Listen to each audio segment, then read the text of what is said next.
بسم اللہ الرحمن الرحیم۔ محترم ناظرین، السلام علیکم۔ ایک مرتبہ حضرت عیسیٰ بن مریم علیہ السلام کسی پہاڑ کی چوٹی سے گزر رہے تھے۔ اس وقت ابلیس ان کے پاس آیا اور ان سے کہا، روح اللہ، یہ بتاؤ کیا تمہارا خدا اس بات پر قادر ہے کہ اگر تم اس چوٹی سے نیچے گرو تو وہ تمہیں بچا سکتا ہے؟ حضرت عیسیٰ علیہ السلام نے کہا، جی ہاں، میرے رب کو یہ قدرت حاصل ہے۔ ابلیس نے کہا، یہ بات حق ہے اور آپ اپنے اس دعوے میں سچے ہیں تو اپنے آپ کو اس پہاڑ کی چوٹی سے گرا دیں، میں دیکھتا ہوں کہ آپ کا رب آپ کو مرنے سے کیسے بچاتا ہے۔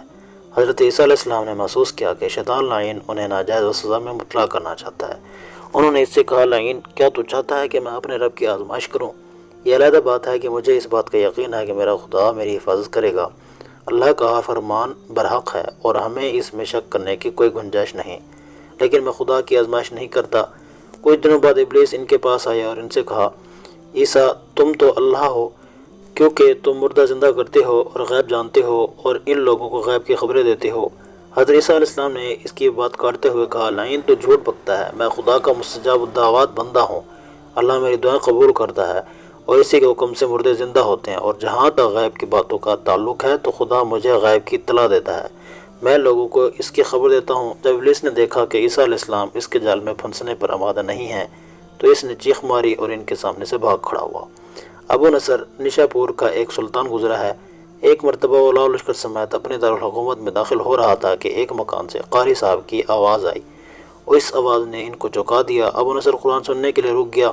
قاری نے دلی آواز میں سورۃ آل عمران کی آیت نمبر 26 کی تلاوت کی، جس کا مطلب یہ ہے کہ آپ کہہ دیں کہ اے اللہ، تو ہی مالک الملک ہے، تو جسے چاہے سلطنت عطا کر دے اور جسے چاہے سلطنت چھین لے، اور جسے چاہے عزت دے اور جسے چاہے ذلت دے، تمام بھلائی تیرے ساتھ ہے، بے شک تو ہر چیز پر قدرت رکھتا ہے۔ اس آیت مجید نے سلطان کے دل پر گہرا اثر کیا۔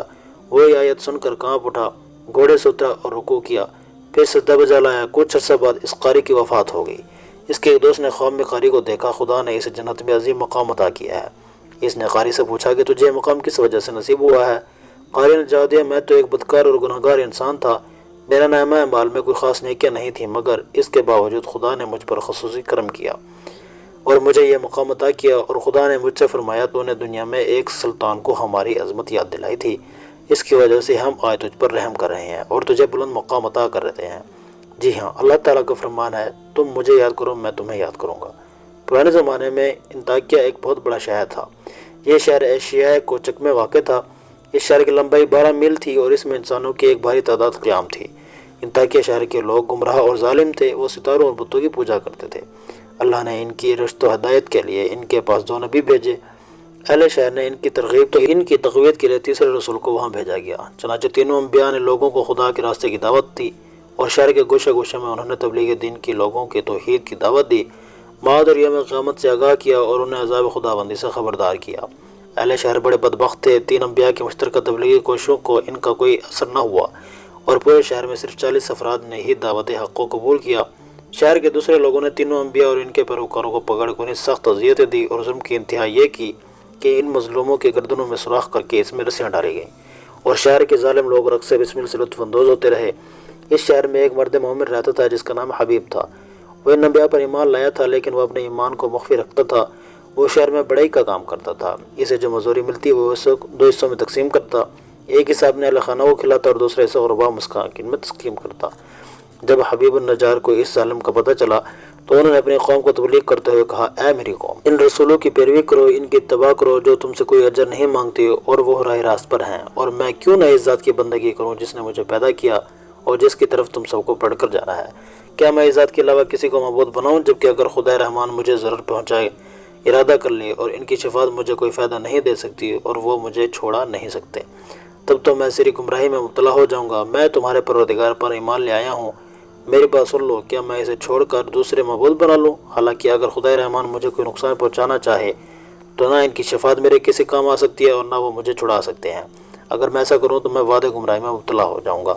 میں تمہارے رب پر ایمان لے آیا، تم بھی میری بات مان لو۔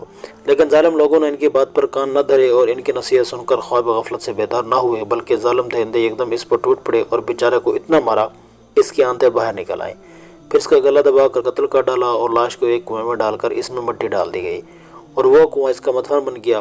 بعض روایت کے مطابق ظالموں نے اسے پکڑ کر آری سے 2 حصوں میں تقسیم کیا تھا، ایک اور روایت میں مذکور ہے کہ لوگوں نے اس کی گردن میں سوراخ کیا اور اس میں رسے ڈالے اور پھر اسے صلیب پر چڑھا دیا جہاں اس کی موت واقع ہوئی۔ حبیب النجار کو موت سے قبل انبیاء دکھائی دیے تو اس نے یہ آخری الفاظ کہے، میں تمہارے رب پر ایمان لایا ہوں، میرے گواہ رہنا۔ اللہ تعالیٰ نے اس کی قربانی کو قبول کیا اور اسے عظیم ثواب دیا۔ اس کی روح جیسے ہی جسم سے جدا ہوئی تو اسے جنت بہشت دکھائی گیا، جیسے کہ قرآن مجید بیان کرتا ہے۔ حبیب النجار کو نیک انجام مبارک ہو۔ ناظرین، امید کرتا ہوں آپ کو آج کی ویڈیو اچھی لگی ہوگی۔ سامعین گرامی، اللہ تعالیٰ سے دعا گو ہیں کہ اللہ تعالیٰ حضرت محمد مصطفیٰ صلی اللہ علیہ وآلہ وسلم کی سنتوں پر عمل کرنے اور نیک اعمال کرنے کی توفیق عطا فرمائے۔ آمین ثم آمین یا رب العالمین۔